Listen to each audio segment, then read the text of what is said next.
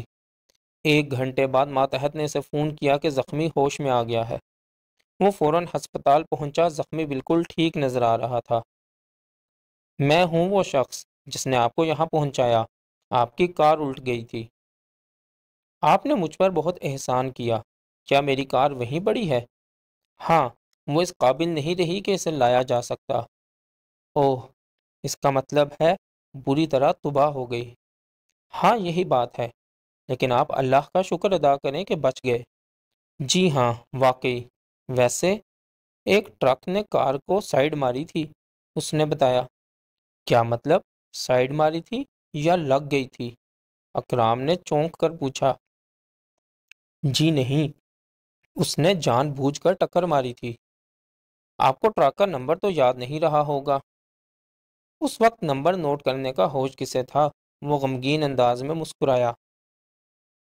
آپ کیا کام کرتے ہیں؟ اس سڑک پر کہاں سے آ رہے تھے؟ ساتھ والے شہر گیا تھا، میرے کچھ دوست ہیں وہاں۔ میں ایک ہوٹل میں ملازم ہوں، نائب مینیجر، اس نے جلدی جلدی بتایا۔ کار آپ کی تھی یا ہوٹل کی؟ ہوٹل کی، اس نے کہا۔ اس تحریر کے بارے میں آپ کیا کہتے ہیں؟ اکرام نے کاغذ اس کی آنکھوں کے سامنے کر دیا۔ اس کی آنکھوں میں الجھن ناچنے لگی۔ پھر اس نے جلدی سے کہا، معلوم نہیں یہ کیسا کاغذ ہے اور اس پر لکھی تحریر کا کیا مقصد ہے؟ یہ آپ کو کہاں سے ملا؟ آپ کی الٹی ہوئی کار کے پاس سے۔ میں نہیں جانتا یہ وہاں کیسے پہنچا۔ اچھا خیر، آپ اپنے ہوٹل کا نام لکھوا دیں اور اپنا بھی۔ ہوٹل داراب۔ میرا نام رضوان خالد ہے۔ اکرام اس سے رخصت ہو کر دفتر پہنچا۔ خیر تو ہے بھائی، بہت دیر لگا دی، انسپکٹر جمشید بولے۔ سر، وہ ہوش میں آ گیا ہے۔ اس کاغذ کے بارے میں اس کا کہنا ہے کہ کچھ نہیں جانتا۔ ویسے وہ ہوٹل داراب میں ملازم ہے اور نام ہے رضوان خالد۔ اس معاملے میں صرف یہ کاغذ اور اس پر لکھی تحریر عجیب ہے، ورنہ حادثات تو ہوتے ہی رہتے ہیں۔ ارے ہاں، یہ بھی تو ہو سکتا ہے کہ جس ٹرک نے اسے سائیڈ ماری تھی یہ کاغذ اس ٹرک سے گرا ہو۔ خیر، سوال یہ ہے کہ اس تحریر کا کیا مطلب ہے؟ یہ کہہ کر وہ اس تحریر کو پڑھنے لگے۔ سورج جب ہر شام ڈھلتا ہے تو ایک نیا سورج طلوع ہو جاتا ہے، لیکن اب ایک نیا سورج طلوع ہونے کو ہے۔ اس نئے سورج کا نام روبالٹ ہے۔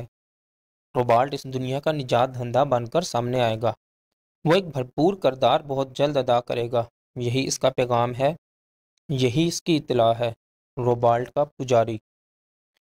میرے تو کچھ بھی پلے نہیں پڑ رہا، اکرام نے جھلا کر کہا۔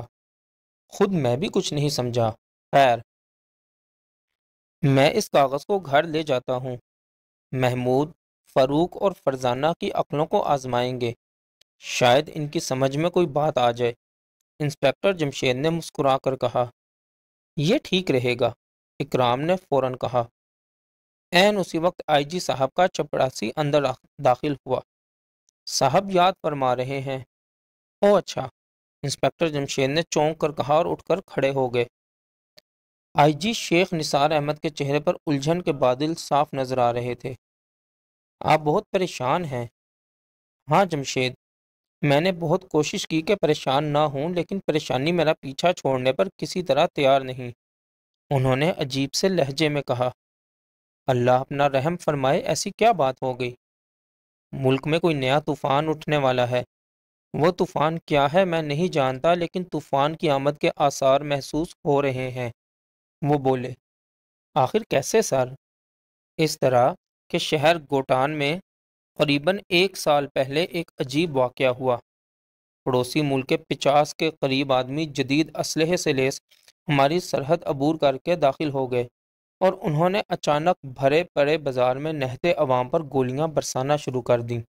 مرد، عورتیں، بچے اور بوڑھے آن کی آن میں خاک اور خون میں لوٹتے نظر آئے۔ ایک ہولناک بھگدڑ مچ گئی۔ یہ بات تو تمہارے علم میں ہوگی۔ جی ہاں سر، اور جب پولیس موقع پر پہنچی تو انہوں نے پولیس پر بھی گولیاں برسائیں۔ ان گنت پولیس والے بھی موت کا لقمہ بن گئے۔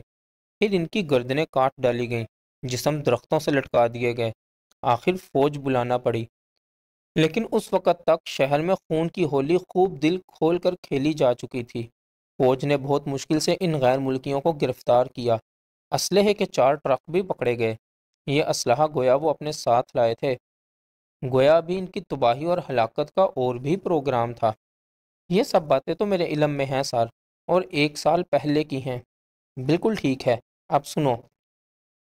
ایک بار پھر وہاں اسلحہ پکڑا گیا ہے، اور اس اسلحے کو لانے والے بھی اسی ملک کے باشندے ہیں، لیکن اس مرتبہ وقت پر انہیں گرفتار کر لیا گیا، اس لیے خبر نہیں پھیل سکی۔ اس سے صاف ظاہر ہے سر، ہمارے پڑوسی ملک کی نیت صاف نہیں ہے۔ وہ ہمارے ملک میں گڑبڑ کرنے کا ارادہ رکھتا ہے۔ ہاں، ایک طرف تو حالات یہ ہیں، دوسری طرف حکومتی سطح پر اس کا دعویٰ دوستی کا ہے۔ آخر اس کی کس بات کو درست مانا جائے؟ یہ میری ہی نہیں، ہماری حکومت کی اس وقت کی سب سے بڑی الجھن ہے۔ اور اب آؤ، جس بات کے لیے میں نے تمہیں اس وقت بلایا ہے وہ دکھاؤں۔ یہ کہہ کر وہ اٹھ کھڑے ہوئے۔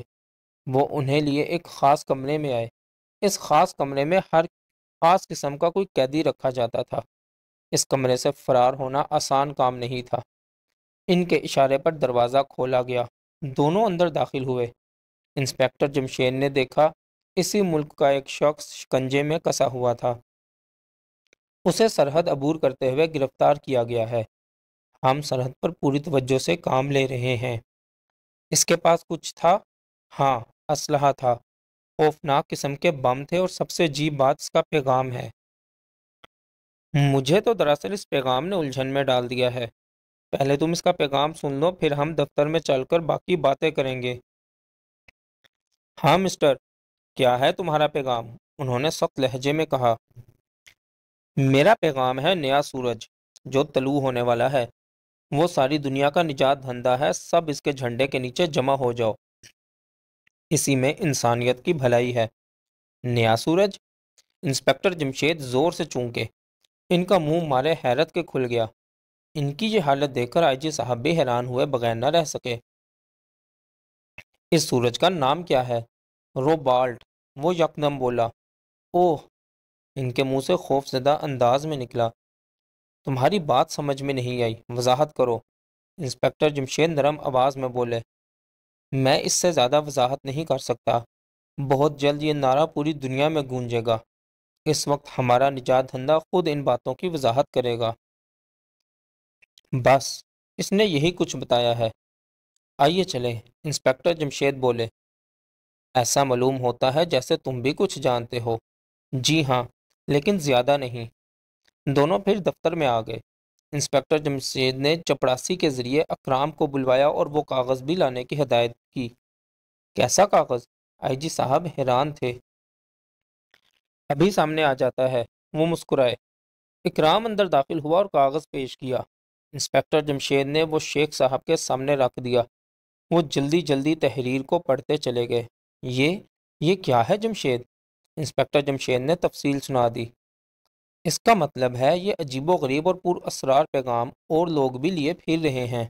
جی ہاں، اور مزے کی بات یہ کہ کار کے حادثے کا شکار ہونے والا غیر ملکی نہیں تھا، بلکہ ہمارے ملک کا ہی باشندہ ہے۔ گویا یہاں کے کچھ لوگ بھی یہ کام کر رہے ہیں۔ اس طرح تو میری پریشانی اور بڑھ گئی۔ وہ بولے، مجھے کچھ باتیں یاد آ رہی ہیں سر۔ کچھ اور ملکوں میں بھی اس قسم کی باتیں ہوئی ہیں، خاص طور پر مسلمان ملکوں میں بھی انہوں نے اس قسم کی کارروائیاں کی ہیں۔ گویا یہ کوئی بین الاقوامی سازش ہے۔ جی ہاں، اس کے سوا کیا کہا جا سکتا ہے؟ وہ نجات دہندہ ہمارے ملک کا نہیں پوری دنیا کا بننا چاہتا ہے۔ سوال یہ ہے کہ وہ کون ہے؟ کیا اس ملک کا سربراہ؟ آئی جی بولے۔ جی نہیں، نہ سربراہ اور نہ ہی مذہبی لیڈر، اگرچہ اس وقت وہاں سب سے زیادہ اہمیت اس مذہبی لیڈر کو ہی حاصل ہے، لیکن اس کا بھی یہی کہنا ہے کہ میں اس نجات دہندہ کا نائب ہوں۔ اوہ، آخر وہ نجات دہندہ کون ہے؟ سر، میں پہلے اس مسئلے میں مطالعہ کر لوں پھر وضاحت کر سکوں گا۔ اچھی بات ہے، میں تو یہ چاہتا ہوں کہ یہ لوگ اپنے ملک تک محدود رہیں، ہمارے ملک کے معاملات میں دخل اندازی نہ کریں۔ آئی جی صاحب بولے۔ نہ صرف ہمارے معاملات میں بلکہ عالم اسلام کے معاملات میں بھی دخل اندازی نہ کریں۔ لیکن سر، یہ لوگ اس بات سے باز نہیں آئیں گے، حالات یہی کہہ رہے ہیں۔ اس کی وجہ یہ ہے کہ ان کا مذہبی رنگ بالکل الگ ہے، اور جس طرح ہمارے ملک میں اس نئے مذہبی رنگ کے لوگ کثیر تعداد میں موجود ہیں، اسی طرح دوسرے ملکوں میں بھی موجود ہیں۔ بس ان کا مذہبی لیڈر انہیں اشارہ دے دیتا ہے اور وہ حرکت میں آتے رہتے ہیں۔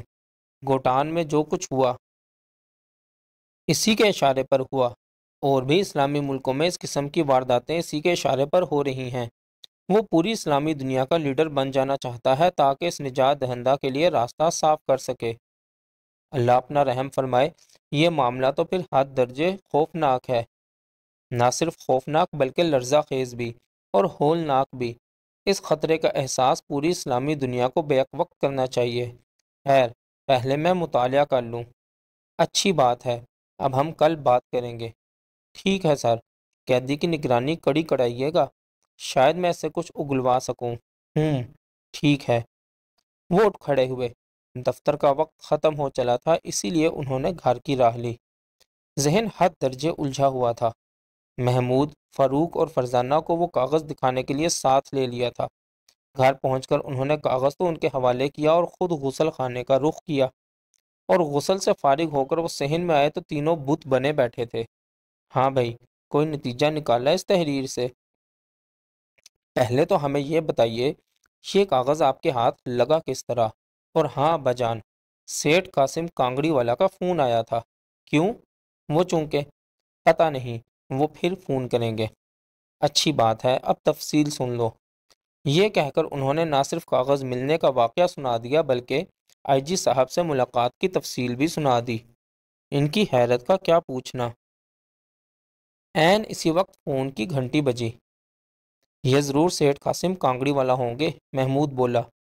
انہوں نے ریسیور اٹھا کر کان سے لگایا اور بولے، ہیلو، انسپکٹر جمشید بول رہا ہوں، السلام علیکم۔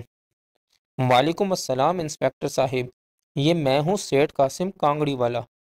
جی فرمائیے، کیا خدمت کر سکتا ہوں؟ فون پر نہیں بتا سکتا، بس جلدی سے یہاں آ جائیے۔ ان کی آواز میں شدید گھبراہٹ تھی۔ کوئی خاص بات ہے؟ آپ بہت گھبرائے ہوئے ہیں، وہ بولے۔ بس آپ آ جائیں، دیر نہ لگائیں، ورنہ نہ جانے یہاں کیا ہو جائے۔ اچھی بات ہے سر، میں آ رہا ہوں، وہ بولے۔ بہت بہت شکریہ، مجھے آپ سے یہی امید تھی۔ یہ کہہ کر انہوں نے ریسیور رکھ دیا۔ کانگڑی والا بھی بہت گھبرائے ہوئے ہیں، ادھر مجھے اس معاملے کو دیکھنا ہے۔ خیر آؤ، پہلے ان سے ملاقات کر لیں، نہ گئے تو کہیں صدر صاحب کا فون نہ آ جائے۔ اوہ، تو ان کے صدر صاحب سے بھی تعلقات ہیں؟ ہاں، بہت گہرے، اور بھی نہ جانے کتنے بڑے بڑے آفیسر ان کے دوست ہیں۔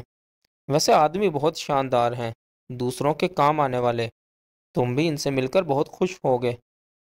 آپ کہتے ہیں تو ہو جائیں گے خوش، فاروق مسکرایا۔ وہ اسی وقت کار میں بیٹھ کر سیٹھ قاسم کانگڑی والا کی کوٹھی پہنچے۔ کوٹھی کیا تھی، ایک بڑا محل تھی۔ دو باوردی ملازموں نے ان کا استقبال کیا۔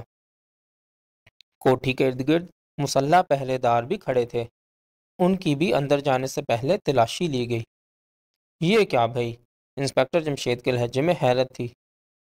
صاحب کا حکم یہی ہے سر، تلاشی کے بغیر کوئی اندر داخل نہ ہونے پائے۔ آخر کیوں؟ آج کوٹھی کے ارد گرد پہرے دار بھی زیادہ نظر آ رہے ہیں، انہوں نے کہا۔ سیٹھ صاحب ہی بتائیں گے سر، ملازم بولا۔ ہاں، یہ بھی ٹھیک ہے۔ ملازم انہیں ڈرائنگ روم تک لے آئے۔ ڈرائنگ روم شاہانہ طرز پر سجا ہوا تھا، ہر چیز سے حد درجے عمارت ٹپک رہی تھی۔ ملازم چلے گئے، تو 1 منٹ بعد قدموں کی آواز ابھری اور پھر ایک لمبے قد کے قدرے بھاری بھرکم آدمی اندر داخل ہوئے۔ ان کے جسم پر سنہری لباس تھا، یوں لگتا تھا جیسے سونے کی تاروں سے بنایا گیا ہو۔ میں آپ حضرات کا شکر گزار ہوں کہ تشریف لائے، انہوں نے کہا اور پھر صوفے پر بیٹھ گئے۔ ان کے چہرے پر خوف تھا۔ آپ بہت پریشان دکھائی دیتے ہیں۔ بات ہی ایسی ہے، مجھے فون پر قتل کی دھمکی دی گئی ہے۔ جی، کیا مطلب؟ وہ چونک اٹھے۔ جی ہاں، فون کرنے والے نے کہا ہے کہ 24 گھنٹے کے اندر اندر مجھے قتل کر دیا جائے گا۔ ارے باپ رے! فاروق گھبرا گیا۔ کسی نے مذاق کیا ہوگا۔ انسپکٹر جمشید مسکرائے۔ آج 1 اپریل نہیں ہے انسپکٹر صاحب، دوسرے یہ کہ اس نے 24 گھنٹے کا وقت بھی دیا ہے۔ آخر میں اس کی بات کو مذاق کیوں سمجھوں؟ ٹھیک ہے، آپ ہم سے کیا چاہتے ہیں؟ یہی چاہتا ہوں، یہ 24 گھنٹے آپ لوگ میرے ساتھ گزاریں۔ ان پولیس والوں پر مجھے ذرا بھی اعتماد نہیں۔ یہ تو بہت مشکل ہو گئی، انسپکٹر جمشید بڑبڑائے۔ جی، کیا مطلب مشکل ہو گئی؟ محمود نے حیران ہو کر پوچھا۔ مشکل اس طرح ہو گئی کہ آئی جی صاحب نے ابھی ابھی میرے ذمہ کام لگایا ہے، تو میں انہیں فون کر دیتا ہوں کہ آپ 24 گھنٹے تک میرے ساتھ رہیں گے، اور یہ کہ وہ آپ کو 24 گھنٹے سے پہلے نہ پوچھیں۔ یہ تو خیر مناسب نہیں ہوگا۔ بہتر ترکیب یہ ہے کہ میں یہاں محمود، فاروق اور فرزانہ کو چھوڑ جاتا ہوں، وہ آپ کے ساتھ رہیں گے، یہاں تک کہ سونے کے وقت بھی وہ جاگ کر آپ کی حفاظت کریں گے۔ اور آپ نہیں رکیں گے؟ سیٹھ قاسم نے برا سا منہ بنایا۔ خیر، لیکن بہتر ہوتا کہ آپ بھی نہ جاتے۔ اگر کام ضروری نہ ہوتا تو میں ضرور رک جاتا، وہ بولے۔ خیر، آپ کی مرضی، انہوں نے برا سا منہ بنا کر کہا۔ آپ شاید برا مان گئے۔ اچھا، میں ایک اور ترکیب کرتا ہوں، مجھے آج رات کچھ کتابوں کا مطالعہ کرنا ہے، میں وہ کتابیں یہیں لے آتا ہوں، رات بھر یہیں رہ کر مطالعہ کروں گا، دن نکلنے پر چلا جاؤں گا۔ آپ بھی شاید رات کے وقت زیادہ پریشانی محسوس کریں گے، دن میں بہت کم۔ ہاں، یہ تو ہے۔ تو پھر آپ اسی طرح کر لیں، جلدی سے کتابیں لے آئیں، انہیں میرے پاس رہنے دیں۔ ویسے فون کرنے والے کی آواز کیسی تھی؟ بہت کھردری، بہت سخت، انہوں نے کہا۔ لو بھائی، میں 1 گھنٹے تک آتا ہوں، تم پوری طرح چوکس رہنا۔ انسپکٹر جمشید اٹھ کھڑے ہوئے۔ وہ چاروں بھی ان کے ساتھ اٹھے اور بیرونی دروازے کی طرف بڑھے، لیکن ابھی دروازے کے قریب پہنچے بھی نہیں تھے کہ ایک خوفناک دھماکہ ہوا اور عمارت کا کچھ حصہ گرنے کی آواز آئی۔ ارے باپ رے! ان کے منہ سے نکلا۔ پھر وہ باہر کی طرف دوڑے۔ انہوں نے دیکھا سرونٹ کوارٹرز، گیراج اور پائیں باغ کا حصہ تباہ ہو چکا تھا، اور باہر گرد کے بادل تیر رہے تھے۔ دور، بہت دور، ایک گاڑی کی سرخ لائٹیں نظر آ رہی تھیں، گویا بم پھینکنے والا فرار ہو رہا تھا۔ یہ دیکھ کر انسپکٹر جمشید نے باہر کی طرف دوڑ لگا دی۔ دوسرے ہی لمحے وہ کار میں بیٹھ کر ہوا ہو چکے تھے۔ محمود، فاروق اور فرزانہ نے بھی ان کے پیچھے دوڑ لگا دی، لیکن ان کے کار تک پہنچنے سے پہلے وہ کار آگے بڑھا چکے تھے۔ دوسرا نام۔ انسپکٹر جمشید آندھی اور طوفان کی طرح کار اڑائے چلے جا رہے تھے۔ ان کے ذہن میں اس وقت صرف ایک بات تھی، اور وہ یہ کہ بم مارنے والے تک پہنچ جائیں، تاکہ سیٹھ قاسم کی موت کے خواہش مند کو گرفتار کر لیا جائے اور اس طرف سے فارغ ہو کر وہ نجات دہندہ والے معاملے کی طرف توجہ دے سکیں۔ اب ایک موقع ہاتھ آ گیا تھا تو وہ اسے ضائع نہیں کرنا چاہتے تھے۔ سرخ لائٹیں ابھی تک انہیں نظر آ رہی تھیں، ان پر جوش کی حالت آ رہی تھی، اور پھر درمیانی فاصلہ لمحہ بہ لمحہ کم ہونے لگا، یہاں تک کہ وہ اس کار سے آگے نکل گئے۔ اب انہوں نے کار کو ترچھا کر کے کھڑا کر دیا۔ اس وقت تک وہ شہر سے باہر نکل چکے تھے۔ ادھر پچھلی کار سے ہارن پر ہارن بجایا جانے لگا۔ وہ مسکرائے اور کار سے اتر کر اس کی طرف بڑھے۔ اس کار میں ایک خوفناک شکل کا آدمی بیٹھا تھا۔ کیا مطلب؟ آپ نے راستہ کیوں روکا؟ چالان کروں گا آپ، بہت تیز کار چلا رہے تھے آپ، وہ مسکرائے۔ اوہ، تو آپ ٹریفک والے ہیں، لیکن آپ کے جسم پر لباس، ٹریفک پولیس میں کیا سادہ لباس والے نہیں ہو سکتے؟ اوہ اچھا، یہ دیکھیے، یہ کیا ہے؟ 500 روپے کا نوٹ؟ تو کیا آپ مجھے رشوت دینا چاہتے ہیں؟ انسپکٹر جمشید بولے۔ توبہ توبہ، آپ اس کو رشوت کہتے ہیں؟ اس نے کانوں کو ہاتھ لگایا۔ تو پھر یہ کیا ہے؟ نذرانہ، اس نے کہا، اسے اپنی جیب میں رکھیے اور اپنے کاغذات دکھائیے۔ آپ کی مرضی، کر دیں چلان، اس نے بے فکری کے عالم میں کہا اور کاغذات نکال کر ان کی طرف بڑھا دیے۔ کار سے باہر نکل آئیے۔ کیوں؟ کیا بات ہے؟ اس نے بھننا کر کہا۔ میرا خیال ہے اس کار میں آپ کوئی غیر قانونی چیز لے جا رہے ہیں، ورنہ اس قدر تیز رفتاری سے سفر کرنے کی ضرورت نہیں تھی۔ ضرور تلاشی لے لیں، اس نے کہا اور کار سے باہر نکل آیا۔ اب انہوں نے کار کی اچھی طرح تلاشی لی۔ کار میں ایک خفیہ خانہ انہیں نظر آ گیا۔ چابیاں دیں۔ کیا آپ میری کار لے کر فرار ہونا چاہتے ہیں؟ اس نے بھنا کر کہا۔ کیا بات کرتے ہیں؟ میری کار سامنے کھڑی ہے، چابی نکالیں، وہ گرائے۔ کار والا سہم گیا۔ اس نے چابی دے دی۔ خانہ کھول کر انہوں نے کئی چیزیں باہر نکال لیں۔ ان کے سامنے 3 ننھے منھے مگر ہولناک قسم کے بم اور ایک جدید طرز کا پستول تھا۔ ثابت ہو گئی یہ بات کہ آپ نے ہی سیٹھ قاسم کانگڑی والا کی کوٹھی پر بم مارا ہے۔ آپ سیٹھ صاحب کو قتل کرنا چاہتے تھے، اب آپ کو میرے ساتھ چلنا ہوگا۔ کیا مطلب؟ آپ تو کہہ رہے تھے کہ ٹریفک پولیس نہیں، میں تو اس وقت سیٹھ قاسم کی کوٹھی میں موجود تھا جب بم مارا گیا، اسی لیے میں نے آپ کا تعاقب کیا۔ اب میرے ساتھ چلنے کے لیے تیار ہو جائیں۔ اچانک وہ تڑ سے گرا، دور تک لڑکا اور پھر اٹھ کر بھاگ نکلا۔ نہیں مسٹر، میں تمہیں بھاگنے نہیں دوں گا، اس لیے کہ مجھے بھی بھاگنا آتا ہے۔ یہ کہہ کر انہوں نے اس کے پیچھے چھلانگ لگا دی اور جلد ہی اس تک پہنچ گئے۔ میں نے تو پہلے ہی کہہ دیا تھا، وہ مسکرائے۔ کار والے نے اچانک ان پر چھلانگ لگا دی اور منہ کے بال زمین پر گرا۔ فضول ورزش کر رہے ہو بھائی، تمہیں میرے ساتھ تو چلنا ہی پڑے گا۔ یہ کہہ کر انہوں نے ایک ٹھوکر اس کی کن پٹی پر رسید کر دی۔ وہ فوراً بے ہوش ہو گیا۔ اب انہوں نے اسے اٹھا کر اپنی کار میں ڈالا اور شہر کی طرف روانہ ہو گئے۔ شہر پہنچ کر اکرام کو فون کیا، حملہ آور کو اس کے حوالے کیا اور اکرام سے بولے، اسے ذاتی جیل میں رکھو، میں آ کر اس سے بات کرتا ہوں۔ جی بہتر، اکرام بولا۔ اب ان کی کار پروفیسر داؤد کی طرف اڑی جا رہی تھی۔ انہوں نے حیرت زدہ انداز میں ان کا استقبال کیا۔ بہت پریشان سے ہو جمشید، خیر تو ہے؟ جی ہاں، کچھ ایسی ہی بات ہے۔ آپ ذرا ان بموں کو چیک کر لیں، میں فون کر کے ان کے بارے میں معلوم کر لوں گا۔ کچھ دیر بیٹھو گے نہیں جمشید؟ میں ابھی ان کے بارے میں بتا دوں گا۔ اچھا چلیے بیٹھ جاتا ہوں، وہ مسکرائے۔ پروفیسر داؤد بموں کو لے کر چلے گئے اور 10 منٹ بعد ان کی واپسی ہوئی۔ یہ بم بہت خطرناک اور طاقتور ہیں۔ ایک عمارت پر مارے جائیں تو اسے مکمل طور پر تباہ تو کر ہی سکتے ہیں، لیکن اس قسم کے ایک بم نے ایک کوٹھی کو مکمل طور پر تباہ نہیں کیا۔ انسپکٹر جمشید بولے، بم نشانے پر نہیں گرا ہوگا۔ او ہاں، شاید یہی بات ہے۔ اور اس پستول کے بارے میں کیا خیال ہے؟ یہ طاقتور ہے، اس کی ایک گولی ایک آدمی کے لیے کافی ہو سکتی ہے۔ کس ملک کی بنی ہوئی ہیں یہ چیزیں؟ ونٹاس کی۔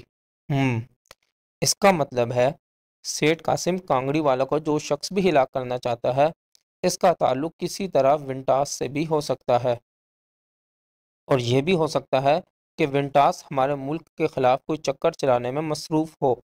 بہرحال اب اس معاملے کو بھی سنجیدگی سے لینا ہوگا۔ سیٹھ قاسم کی حفاظت کے لیے بھی پوری کوشش کرنا ہوگی۔ شکریہ پروفیسر صاحب، میں اب چلوں گا، ابھی مجھے کتابیں لینے کے لیے گھر بھی جانا ہے۔ کیسی کتابیں؟ ہاں، وہ بھی سننے۔ ایک دوسرا خوفناک معاملہ۔ آپ کو یاد ہوگا گوٹان میں ہمارے پڑوسی ملک کے کچھ لوگ گھس آئے تھے اور انہوں نے قتل اور غارت گری کا بازار گرم کر دیا تھا۔ یہ 1 سال پہلے کی بات ہے۔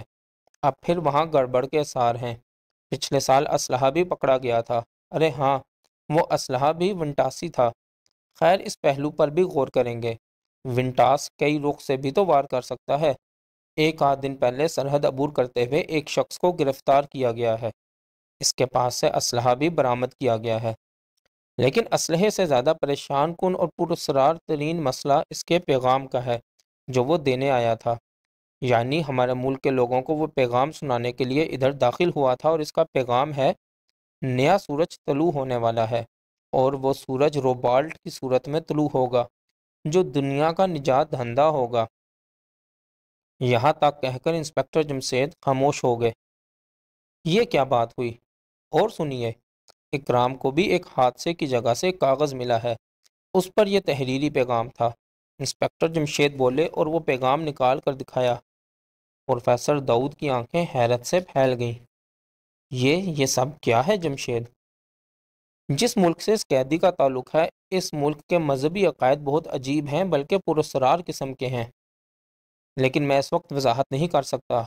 آج رات میں ان کی کتب کا مطالعہ کروں گا، اور یہ مطالعہ میں سیٹھ قاسم کانگڑی والا کی کوٹھی پر کروں گا، کیونکہ ان کی زندگی بھی خطرے میں ہے۔ کوئی نامعلوم آدمی یا کئی آدمی ان کی جان کے دشمن بنے ہوئے ہیں۔ ان کی کوٹھی پر ہماری موجودگی میں بم مارا گیا ہے، لیکن کوٹھی کا کچھ حصہ ہی تباہ ہو سکا، جبکہ آپ کا کہنا ہے کہ بم بہت طاقتور ہے۔ خیر، ہم یہ جان چکے ہیں کہ بم غلط رخ پر پڑا تھا، لیکن اس قسم کی اور کوشش بھی ہو سکتی ہے۔ اس طرح تو اس کوٹھی میں موجود تمام لوگ خطرے میں ہوں گے، اور تم بھی جمشید۔ پروفیسر داؤد نے گھبرا کر کہا۔ کوئی بات نہیں، ہمارا کیا ہے؟ وہ مسکرائے۔ نہیں جمشید، ان حالات میں بھی تمہارے ساتھ رہوں گا۔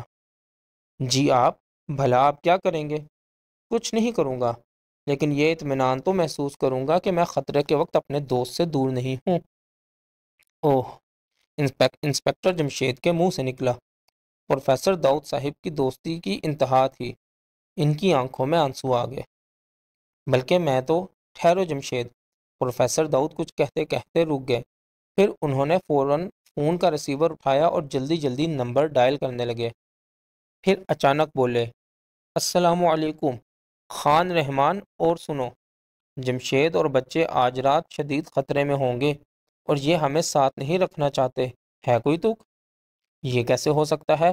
آپ کہاں سے بول رہے ہیں؟ میں آ رہا ہوں، تجربہ گاہ سے، لیکن ادھر آنے کی ضرورت نہیں، تم سیٹھ قاسم کانگڑی والا کے ہاں پہنچ جاؤ۔ اوہ، سیٹھ قاسم؟ ان کے منہ سے حیرت زدہ انداز میں نکلا۔ کیوں، کیا بات ہے؟ میں ان سے اچھی طرح واقف ہوں، وہ تو اس ملک کے بہت دولت مند آدمی ہیں، اور بہت مشہور بھی۔ انہیں کیا ہوا؟ کوئی انہیں جان سے مار ڈالنا چاہتا ہے۔ تب وہ ان کا بیٹا ہوگا، میں اس سے بھی واقف ہوں۔